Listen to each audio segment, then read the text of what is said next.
அன்பிற்குரியவர்களே, சுதந்திரத்திற்கு முன்பு நாகர்கோவில் என்னும் நகரில் நடந்த சம்பவம் இது. தகப்பன் தன் மகனை பார்த்து, மகனே, காலையில் வெளியே போனவன் பகல் 11 மணிக்குத்தானே வந்தாய் என்று கேட்டார்.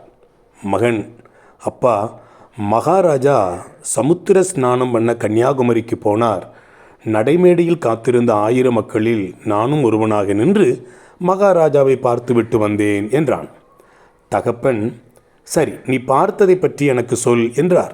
அதற்கு மகன், அப்பா, மகாராஜா சிவப்பு சட்டையும் சல்லடமும் போட்டிருந்தார். அதில் ஜிகினா கோடுகளும் தங்க பித்தானும் இருந்தன. தங்க சங்கிலியும் கைவிரல்களில் மோதிரங்களும் அணிந்திருந்தார்.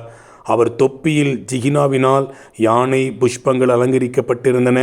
அவர் எப்பக்கம் திரும்பினாலும் ஜில் ஜில் என்று ஜொலித்தது. என்ன அழகு அப்பா, மகாராஜாவை பார்த்தேனே என்று கூறி மகிழ்ந்தான். உடனே தகப்பன் அவனை கட்டி அணைத்து கொண்டு, மகனே, நானும் மணிமேடையில் நின்றேன். மகாராஜா வண்டிக்குள் வெள்ளை சட்டையுடன் தலையணையின் மேல் சாய்ந்து கொண்டிருந்தார். அங்கு வந்திருந்த அநேகர் அவரை பார்த்திருக்க மாட்டார்கள். மகனே, நீ பார்த்தது வண்டியோட்டியைத்தான் பார்த்தாய். நீ சொன்ன அடையாளங்கள் எல்லாம் அவனில் நானும் பார்த்தேன் என்றார். மகன் மகாராஜாவை கண்டதாக எண்ணி ஏமாந்து போனதை நினைத்து வருந்தினான். பிரியமானவர்களே, இதில் ஒரு பாடம் உள்ளது. நாம் வேத அதிகாரங்களையும் ஜபங்களையும் சபை சட்டங்களையும் மனப்பாடமாக அறிந்திருக்கலாம். இறைவனை, கர்த்தராகிய இயேசு கிறிஸ்துவை நாம் அனுபவத்தில் கண்டுள்ளோமா?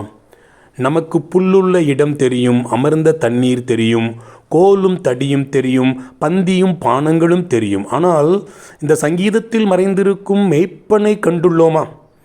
அன்பின் லட்சணங்களை நாம் படித்திருக்கிறோம். ஆனால் அதற்கு ஆதாரமாக இருக்கிற இயேசு கிறிஸ்துவை அறிந்திருக்கிறோமா?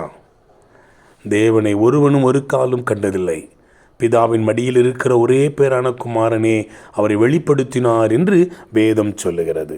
இயேசு கிறிஸ்துவை அறியாமல் எதை அறிந்து கொண்டாலும் அது ராஜாவை பார்க்காமல் வண்டியோட்டியை பார்த்ததற்கு சமம். வாழ்த்துக்களுடன் ஜார்ஜ்.